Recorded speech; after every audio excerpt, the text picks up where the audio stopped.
The Oracle of Apollo at Delphi was the most famous place where you could consult the gods in the ancient Greek world. The oracle was in the Temple of Apollo at Delphi in central Greece. Delphi was thought to be the central point of the Greek world, and the Greeks called it the omphalos, or navel. Its origin dates to the clash between Apollo and the serpent Python, which was sent by the goddess Hera to pursue Leto, who was a lover of Zeus and mother of Apollo and Artemis. After defeating the terrible viper, Apollo decreed that on that spot, a temple would be built in his honor, and indeed the edification was established. Apollo was also considered the god of prophecy, and due to his mythological origin, the sacred oracle of Delphi surpassed all others in terms of prestige and devotion. The oracle really existed, and was the main religious center for the ancient Greeks. Generals, kings, and noblemen consulted the oracle before making any important decision, whenever it was feasible to do so. No war, alliance, or colonizing expeditions happened without listening to what the oracle had to say beforehand. Apollo was able to answer questions 1 day a month, 9 months of the year. He got the winters off. Only men could ask questions of the oracle. It was the Temple of Apollo, which housed the famous Delphic oracle, that was expected to yield the greatest finds. It was here that the priestess, the Pythia, gave consultations to the most powerful men of the ancient world. 9 times a year, the Pythia was called upon to enter the deepest and most mysterious part of the temple, a chamber known as the Aditon, a place only the priestess was allowed. There she would enter a trance or divine frenzy, believed to be possessed by the god Apollo. Only in the Aditon would she be able to prophesy. This woman can't give prophecies outside the temple, can't offer the voice of the god from the porch or from anywhere else in Delphi. It's only at that one spot that she is empowered to speak for the god. According to the ancient chronicles, the Aditon contained an underground cave or chasm. From this chasm rose a spring carrying sacred vapors, infused with a sweet, unearthly scent. Was this, as the ancients believed, the source of the Pythia's prophetic power? The men had to purify themselves by washing before entering the sanctuary, and then they had to sacrifice a goat to Apollo.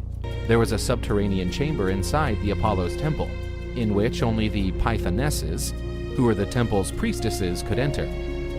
According to the tradition, there they inhaled the gases emanating from the buried body of the python serpent. These gases and Apollo's gift gave the Pythonesses the power of prophecy.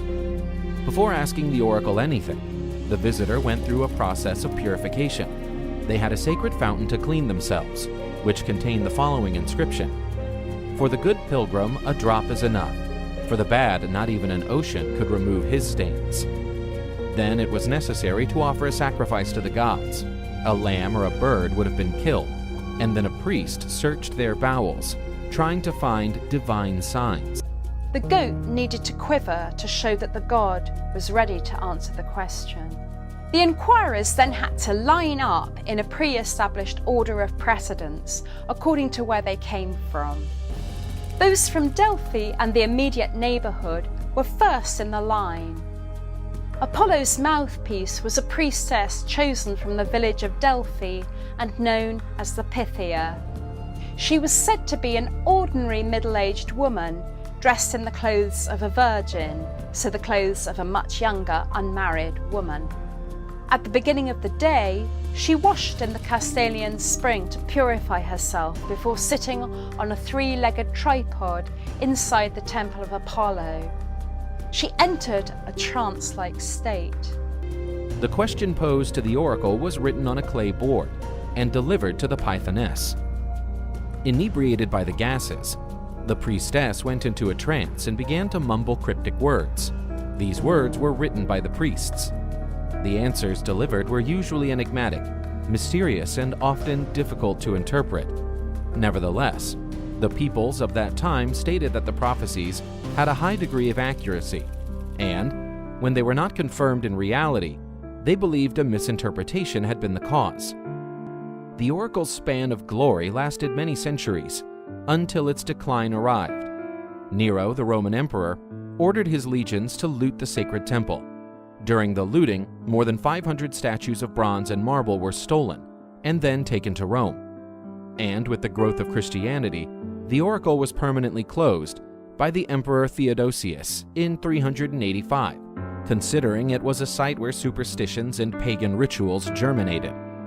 But the temple was already in decline even before that. Julian, known as the last pagan emperor, sent an emissary to pose the oracle a question. The priests of the temple sent him the following reply: "Tell the emperor that the glorious temple fell into ruins. Apollo does not have a roof over his head anymore. The leaves of the laurels are silent. The sources and prophetic streams are dead." At the beginning of the 20th century, scholars did not find any signs pointing out to the presence of the famous prophetic gases, concluding that everything was simply a superstition. However, in the final periods of the 20th century, geological studies indicated that the temple is located on top of a geological fault, from which gases are emanated, perhaps with anesthetic and psychotropic effects. The glorious past of the Oracle of Delphi is recorded in works such as Oedipus Rex, in which the oracle prophesies that Oedipus is destined to kill his father and marry his mother.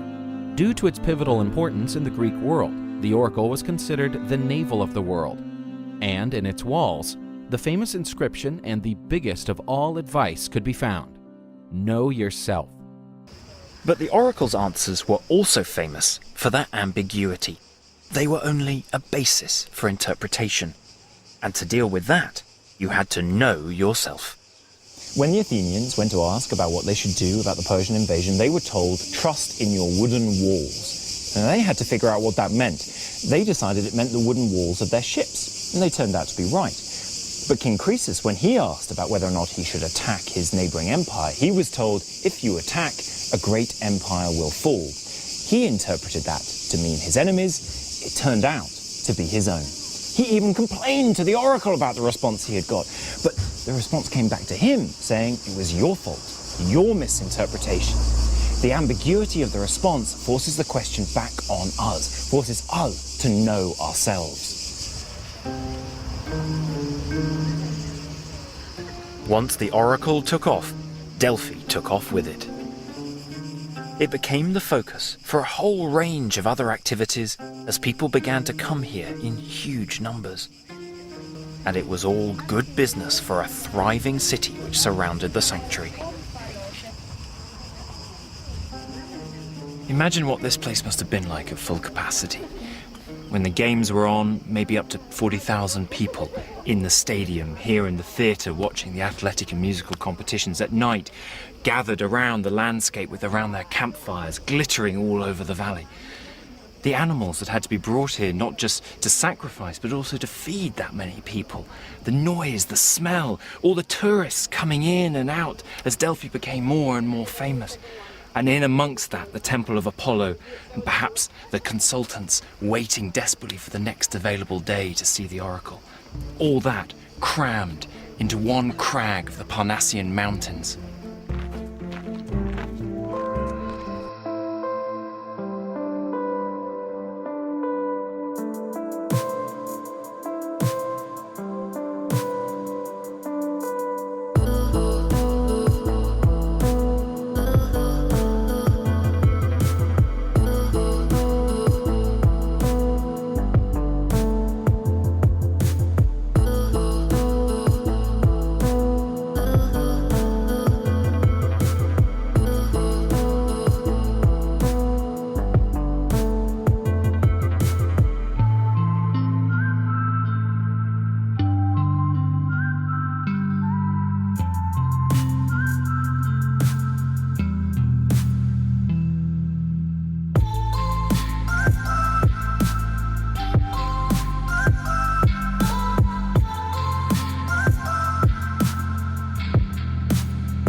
I mean, it's just something you don't expect to happen. It's something you don't know what to say. A week later. Yes, sir. The city's 27-year-old mayor grew up here. We did what all kids do, played around the creek, played in the woods. The same places Libby and Abby were hiking, places generations of children have played. That creek is almost spiritual to the people of this community. It's something that every generation has grown up playing in. It's something that, I wouldn't say it's a rite of passage, but I think every child plays somewhere along the Deer Creek at one point or another in this community.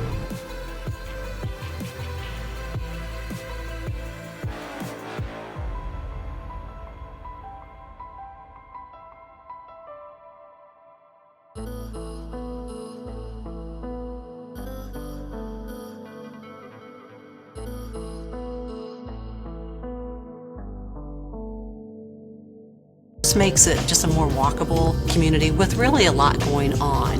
We have a trail that connects neighborhoods to the downtown and schools and community attractions. There's just transformations all over the place. The streets used to be pretty empty after dark, and now with new businesses within the community, there's a vibrancy, there's a sense of life. What they have is they've got the basics taken care of. Now the town can focus on its economic development opportunities, attracting people to be here and starting to move the town forward. We're heading into really a new era. It's kind of the renaissance for Delphi. Many people are returning, people who were born here. That is coupled with people who see it for the first time and would like to move here or invest money in the community, or just come for a weekend for the entertainment and enjoy the canal center and all of the other amenities that we have in town. Once the Oracle took off, Delphi took off with it. It became the focus for a whole range of other activities as people began to come here in huge numbers. And it was all good business for a thriving city which surrounded the sanctuary.